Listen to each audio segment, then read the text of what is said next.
Hello बच्चों, आज हम इंग्लिश के फर्स्ट लेसन ग्रामर की शुरुआत करने जा रहे हैं।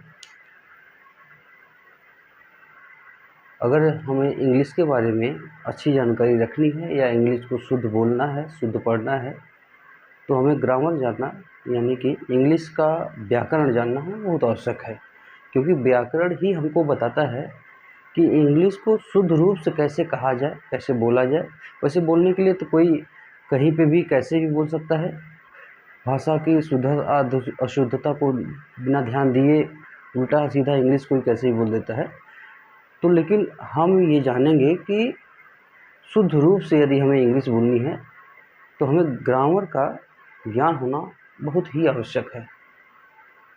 तो इसी कड़ी में हम ग्रामर का आज फर्स्ट लेसन स्टार्ट करने जाते हैं, जो एकदम बेसिक से स्टार्ट हो रहा है, जिसको हम लेटर कहते हैं। लेटर और लेटर की अगर हम परिभाषा जाने तो लेटर क्या है, लेटर के बारे में अगर हम जानेंगे तो letter the basic unit of the English education is called the letter. भाषा की या इंग्लिश शब्द की सबसे छोटी इकाई, इंग्लिश शब्द की सबसे छोटी इकाई जहाँ से इंग्लिश की शुरुआत होती है, उसी को हम लेटर कहते हैं। और लेटर की संख्या कितनी होती है? 26, वो हम आप सब जानते हैं। तो उस 26 लेटर में वो कौन कौन से हैं जो ए से जेड तक कहे जाते हैं, जैसे A B C D E F G H I J K L M N O P Q R S T U V W X Y Z. ये हमारे 26 लेटर हैं। ये जो 26 लेटर हैं इनको भी हम दो भागों में डिवाइड करते हैं। First vowel, second consonant. Wavell जो होते हैं इनकी संख्या होती है 5, और जो कॉन्सोनेंट होते हैं इनकी संख्या होती है 21। तो अब हम ये जानेंगे, हम तो ये जानेंगे कि लेटर क्या है, लेटर क्या है, लेटर कितने प्रकार के होते हैं। अब अगला प्रश्न हमारे उठता है कि लेटर जो दो भाग में डिवाइड हैं, लेटर जो दो भाग में वावेल और कॉन्सोनेंट के नाम से डिवाइड हैं, तो वावेल क्या है, कॉन्सोनेंट क्या है। तो यदि हम वावेल की परिभाषा जानना चाहें तो हम यह कह सकते हैं कि वावेल ऐसे शब्द होते हैं जिनको बोलने के लिए, कहने के लिए, सुनने के लिए, पढ़ने के लिए हमें किसी अन्य शब्द की आवश्यकता नहीं पड़ती है। और वो शब्द कौन से हैं? जैसे ए, ई, आई, ओ, यू, ये 5 जो शब्द हमारे मैजिक शब्द हैं, वो पूरे ब्रह्मांड में आने वाले इंग्लिश से बने हुए सभी शब्दों में लागू होते हैं। बिना इनके कोई शब्द नहीं लिखा जा सकता है।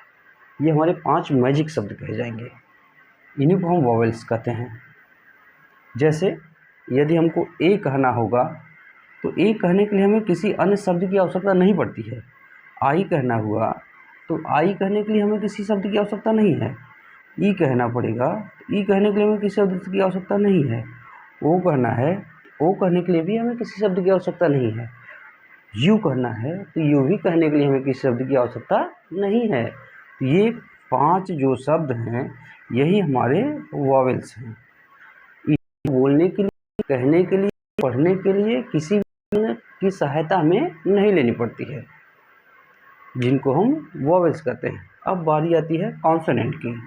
कॉन्सोनेंट टोटल 21 प्रकार के होते हैं, और वो 21 आते कहाँ से हैं? जो हमारे 26 जो लेटर हैं, इन्हीं 26 में से हमारे 5 जो ए, ई, आई, ओ, यू निकाल देते हैं, तो जितने बचते हैं 21 वो हमारे कॉन्सोनेंट बोले जाते हैं।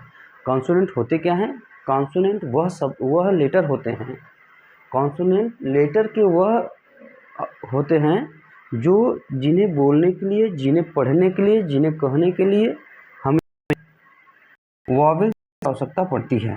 जैसे यदि हम कहेंगे तो बी ई के साथ हमें कहना है, यदि हम सी कहेंगे सी के साथ हमें बी कहना है, यदि क्यू कहेंगे तो क्यू के साथ यू कहना है, यदि हम आर कहेंगे आर के साथ हमें अ यानी कि ए कहना है। ठीक, तो हम यह कहते हैं कि कॉन्सोनेंट वह शब्द हैं, वह होते हैं जो बोलने, कहने, पढ़ने के लिए हमें वॉवेल्स की आवश्यकता पड़ती है, वह हमारे कॉन्सोनेंट हैं। ठीक है, तो ये हमारा आज का चैप्टर 1 लेटर वो समाप्त हुआ। अब हम अगली वीडियो मिलते हैं कि इसके आगे लेटर्स से मिलकर क्या बनते हैं, लेटर्स के कहाँ कहाँ यूज हैं। तो धन्यवाद वीडियो देखने के लिए। हमारे चैनल को सब्सक्राइब करें, लाइक करें और नेक्स्ट वीडियो मिलते हैं। धन्यवाद।